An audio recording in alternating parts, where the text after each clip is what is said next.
Greetings, Guardians, my name is Bife here. So, this is my review and my first impressions 24 hours after having jumped into Witch Queen.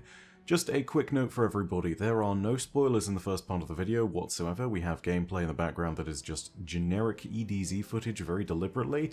When we switch to the spoilers section going later, there will be spoiler footage and we will be talking about everything. And I mean everything. So if you don't want to be spoiled, you know exactly when to turn off. I will give you a lot of warning, but more importantly, that's all down to you. This review is going to encompass a whole bunch of things about gameplay, story, but you know, story and lore is kind of my main thing, and it's going to be my main thrust, and so that's predominantly what I want to focus on. If you want the quick, really simple take of what Witch Queen is like, it's good. The general consensus is that this is the best a Destiny campaign has ever been, and I completely wholeheartedly agree. That's the very quick and dirty take. I'd go ahead and I would simply also say that most people were looking to compare this to Taken King, and whilst I do believe there's a lot of nostalgia for that old Destiny 1 campaign, I do believe that it still sets a reasonable story bar, and it was something that Witch Queen definitely had to clear. It is miles above Taken King. Nostalgia goggles aside, I really do believe that even if you have those on, this is a better campaign, a better experience, and pulls on something far more nuanced. It is phenomenal. So, with all of that being said, here's the no spoilers section, and yeah, enjoy the EDZ gameplay until we get further in. So, the story of the Witch Queen is more than just the Witch Queen's campaign, but if we base this off of just the campaign alone, then I think we'd still be looking at a home run. The characters are pretty compelling for someone who's been playing Destiny repeatedly and has got to know them. It kind of goes without saying that if you're more invested in a set of characters, you'll get more out of their interactions, but that's like saying a fire burns better when you throw oil over it. It's kind of obvious. I think there are enough compelling story moments in this campaign to hook people into the action and make the campaign matter, even if you're new.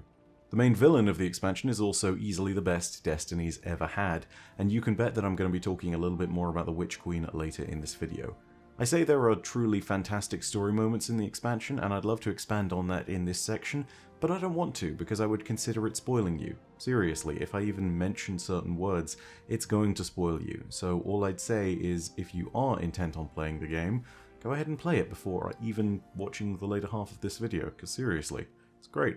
The campaign does leverage a lot of the deep lore of Destiny, and I feel as though there are some truly fantastic things in that lore, but it's something where you really need to provide relevant context to new players for this. Luckily, I think the Witch Queen does do this enough. I won't know precisely because I am so far in the clouds when it comes to Destiny that I am not the new player and I do not have the experience of it. But ultimately, I feel like there are enough things that are told explicitly to the player and things that are said about Destiny's villains and the nature of the Hive that it's pretty easy for someone to pick up on as long as they're actually playing the campaign and not skipping dialogue. If you're one of those people who's like, oh, I didn't understand the campaign, but I skipped all the cutscenes and all the dialogue and never read anything. Like, sure, that last thing, you don't need to read everything, but if you're skipping the cutscenes and skipping the dialogue and expecting to understand the story, I'm sorry, what are you doing? You're not playing it for the story at that point, you're clearly someone who's rushing through it for the gameplay experience, which, thankfully, is pretty phenomenal in my opinion as well. To round out the quick note on things, you will get a lot more out of this expansion if you know the deep lore of Destiny. If you want to get the catch up on that, by the way, go ahead and watch Dynasty. By the way, I haven't had a chance to say it on YouTube yet, but thank you for all the reception on Dynasty. It's been amazing. It's the most successful video launch in the channel's history, so thank you for that. Anyway, point being, if you don't know the story of Witch Queen as far as the lore is concerned, you can still get a lot of good stuff out of it because it explains a lot of the important stuff for you and shows it to you in relevant story moments that are really well put together. However, if you do know the deep lore, it's going to be so much cooler for you. Knowing the lore is not at all necessary, but it is going to be something that really improves your experience if you do. I'd say that it goes from good to excellent if you know Destiny's lore. Moving on and talking about gameplay though, I feel as though you really need to go ahead and play the campaign on Legendary. The campaign on Legendary took myself and two buddies, Cromar and Bob, about 10 hours to complete, and we were really well kitted out for the experience as Destiny regulars. We had coherent builds, we had fully fleshed out subclasses, we had all the exotics that we needed, and for us the experience was fantastic. New players beware though, It'll be so much harder for you if you don't have a coherent build and some seriously important loot, so maybe stick away from this if you are literally just starting the game. Having said all of that, Legendary difficulty with friends makes the campaign of Destiny feel so much better. If you want the true experience, I recommend Legendary. It really makes you feel the stakes of each mission. You've never really felt out of your depth in a Destiny campaign, and experiencing this with a much harder difficulty is such a fresh experience that I think really elevated the campaign a lot. You've always had this moment where it's like, the stakes are so high, oh god, what are we going to do about this thing? And then in the meantime, in the gameplay, you're just rolling over people. You get like that maybe to a tiny degree at the end of the campaign, but it's more of an appropriate, okay, we've learned from this enemy, and now we're actually in a place where maybe we're powerful enough to do something about it. And that's where the power grind and where the leveling of the stuff from the campaign in Legendary will leave you. But at the same time, it's not really something that completely destroys the experience with difficulty. I think the best way to put it is it's a little bit like you've been playing Halo on easy for years, and suddenly you and a bunch of buddies played Heroic again and realized how good it felt to overcome those challenges. Legendary difficulty is a must if you want the best experience and you're a regular player. I, for context, was using my Solar Warlock healing build for most of the campaign, and I even pulled out Lumina towards the end of it. And you know what? It felt great. It felt like I was playing a part that actually mattered. It was refreshing to say the least. The campaign elevates some of the best parts of Destiny's gameplay, including the build crafting and the awesome new ways that you can use your subclasses, including Void 3.0, and yeah, honestly, if you have a love of Destiny for that, you're gonna love Legendary difficulty. To understand how much the difficulty elevates all of this, my fireteam and I legitimately were discussing with bated breath if we would succeed in the narrative when we finished the campaign, and Legendary difficulty really helped to sell that feeling. Honestly, it's a really important addition, it's super good, you should play on it if you are a regular Destiny player. Anyone else who isn't, I would go ahead and I would expect that you could get a relatively similar experience if you're a new player playing on the regular difficulty. Either way, fantastic stuff. The rewards for playing on Legendary, by the way, are excellent for boosting you to the later stages of the game and allowing you to more easily get into the endgame content, so for a regular player or someone who wants to get into the raid, it's a must. For those of you who are new, I would say that this is still not necessarily what you want or need, because if you're new to Destiny, you probably want to go ahead and explore the world a little bit more and familiarize yourself, and jumping straight to that power level isn't necessarily going to help that journey. You can do it if you're skilled enough, for sure, or if you've got a fire team that wants to jump you right into the game, but honestly, if you're doing this solo and want to get into Destiny as an experience, and if you're one of those people that needs to find a fire team and is intending to, yeah, start on normal, you'll be fine. You should be able to then go ahead and figure out what you like and enjoy, and it'll be a much more natural progression. And as a quick note for old and new Destiny players, old players that are returning and haven't played in a while, and new players that do not have a ton of loot and gear and intimidated by that 1350 power level that it says you need to start at in order to play Witch Queen, don't worry, all gear in the game has been boosted and jumped up so that everything is now at that starting level for the Witch Queen campaign. You don't need to grind anything before playing it, you can just jump in and do it, and that's great. Also, veterans, remember that your veteran dialogue will be around as long as you've kept your same account, even if you delete characters and restart them, so if you do want to go ahead and just restart a character or something, you can do that without losing your veteran dialogue. It's great. More importantly than all of that, my summary for all of this, my general takeaway, is this. If this is where Destiny's storytelling is going, this is a great place to be, and if this is where it's going to stay from now on, then Bungie just needs to hold that bar high, and Destiny is going to be in a great place for years to come. Okay, so, no spoiler section is over, you're being warned, the screen is going black now so that we can transition into gameplay that I would consider spoilers. Get ready for it, it's coming. 3, 2, 1, boom, Throne World. Here we are. So, spoilers section. To start off with Savathûn, it's clear that she's the best villain that we've ever seen, and we know that because of the intimate glimpse that we were given into her whole story. The reflection table in The Witcher's Echo is genius, and I'll tell you why right now. Destiny villains have always suffered because we haven't seen enough of them. We haven't understood their motivation, we haven't understood what they're doing, we don't know about them.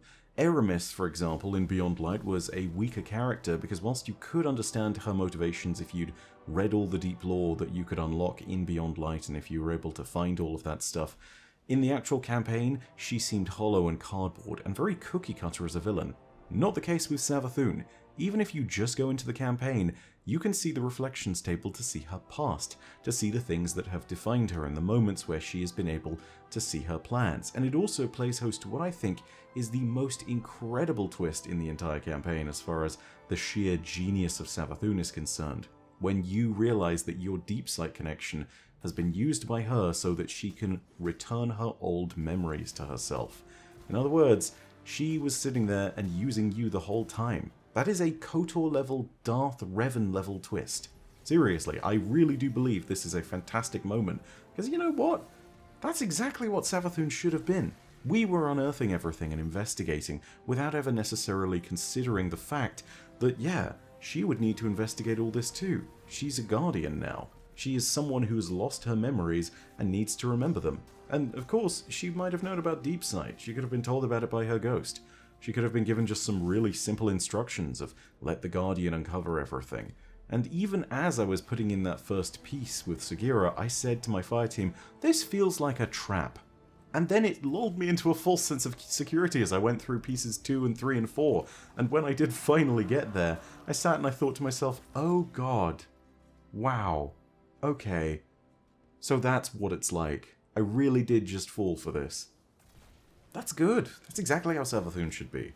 It's so subtly genius that she basically allowed us to feed her her own memories that in that previous spoiler-free section, I was hell-bent on staying away from the word twist because I didn't want people to experience something with that kind of notion in their head. I didn't want to spoil people of that particular thing. That's just something people need to experience. And honestly, so glad it's in there. Furthermore, when we reach the relevant points in the later campaign, and it's revealed that the darkness was in fact lying to the Queen of Lies all along, it shows full well how brilliant the character of Savathun is because of how eventually she reacts to that revelation. Yes, that is a retroactive continuity moment, it is a retcon, but it's not a retcon that I think is made out of nowhere for no good reason.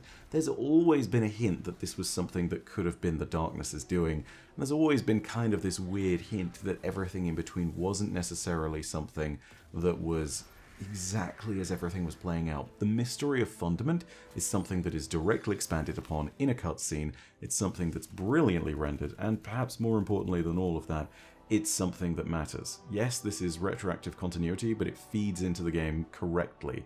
This is, as many people would put it, it's not a bad retcon, it's a good retcon. It is not something that invalidates the old lore, it expands and explains it. And that's a good thing. Seriously, this is great. The story team took something which was a potentially really big hook, and not only did they play it well, but they also played the consequences of it well.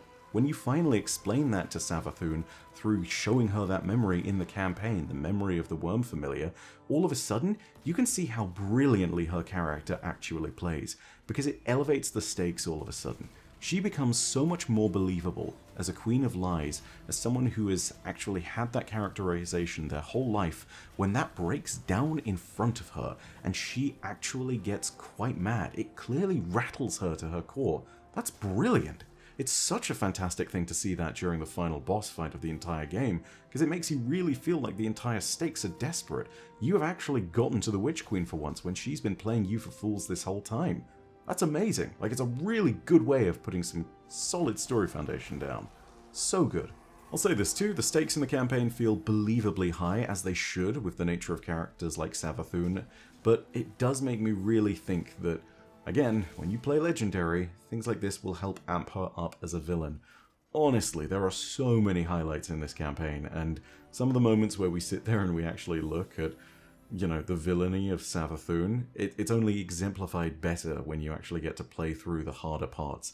Like, that last mission bit where you get to play as a fire team of 3 and then fight against a fire team of 3 enemy Guardians.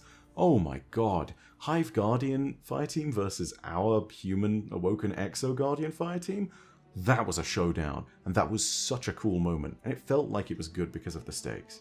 The stakes in the campaign, however, also are accompanied by a lot of nuance and shades of grey in the narrative, And that's not a bad thing either. I think it's really good because it more narrowly defines the tight-knit set of relationships between characters and makes you really understand things all the better. If you're really into the campaign by the end of it and you really see where things are going, you can understand that that whole corkboard full of strings and all the different clues that we've got in the Enclave is actually kind of the perfect way to summarize all the relationships between the different individuals and different groups within Destiny, and even the great powers themselves.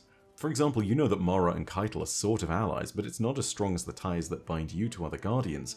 But even those ties have their limits, as Zavala demonstrates when he goes on about the powers of the darkness and the influence that it exerts. The questions of who can be trusted are everywhere, and it's a really good feeling to see Destiny expand and flesh that nuance out. I think the strongest point in the campaign overall, though, is it really makes us question our relationship with the Traveler, something that no other campaign in Destiny has done. Red War? Yeah, Big Ball's still on our side, it was just trapped for a whole bunch of time. Taken King? We're Guardians of the Light, you don't even need to question that stuff. Everything to do with Beyond Light? The Traveler's still sitting there, it's not like it's moved, we still have our light powers. The Darkness is one really being questioned here. No. This makes us directly question what the Traveler wants, and sort of fleshes it out as a different character in a certain way too, and shows that, yeah, for the most part our allegiances align there, but realistically we're not guardians of the Traveler or the Light anymore, we're guardians of humanity. We're out here for ourselves using this different power, and in a certain sense, that really defines us as different from the Traveler, and it makes us better understand the villains on the other side of the thing. You know, you sit there and you look at the Lucent Hive and you wonder, okay, well, is the Light really good anymore? And that's appropriately expanded and fleshed out upon. It's not just this simple thing of, oh look, they use purple, red, and blue now. Ha ha ha, clearly menacing. They stole your stuff. No, it's a real moral conundrum. You have to sit there and you have to question, like, okay, so if we've been using the Light this whole time and yet now it decides to bless the Hive, particularly when they have been so cruel, what does the Traveler want? Does it ever really care about us? Zavala gets notably angry about this in the cutscene that you see in his office, and I think that's so brilliant because of all the people to express a fervent belief in the Light, an unwavering belief in its perfect use for everything. It's gotta be Zavala. Wow, so well done.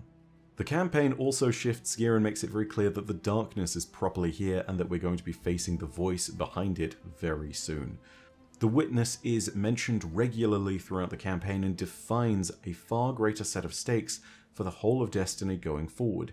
This was the sort of elevation the story needed. We can finish the campaign, beat Savathun, and yet, even after you've destroyed this ridiculously powerful Hive God who has taken the Light and enacted incredible schemes to get to where she is, you still get the impression that after beating this phenomenal final boss, that you're just on the cusp of something truly enormous. Savathun is afraid of the Witness. Savathun fears it. She was working as part of her endgame plan to try and prevent it from destroying the Traveler, and that's something that's pretty incredible. She says that she's enacting the Traveler's will, and says that the game is now yours to play, win or lose. And that is something that makes you really feel as though we are all just pieces on a chessboard, and that the Witness is the other side of that chessboard, and isn't just the king or the queen or some powerful piece, but is the enemy player moving everything behind the scenes. If I had to be disappointed in one thing, I think it would simply be the ending cutscene, and in particular, the appearance of the Witness. Like, it's actually a very good cutscene, it sets things up well for the narrative going forward, and I feel as though having it there is incredibly appropriate.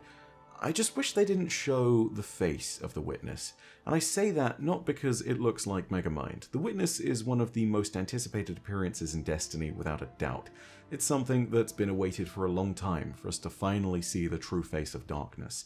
I think that this really should have been a moment where we didn't see its face, and more importantly for that, I think leaving it mysterious and unseen would have been an amazing hook going forward.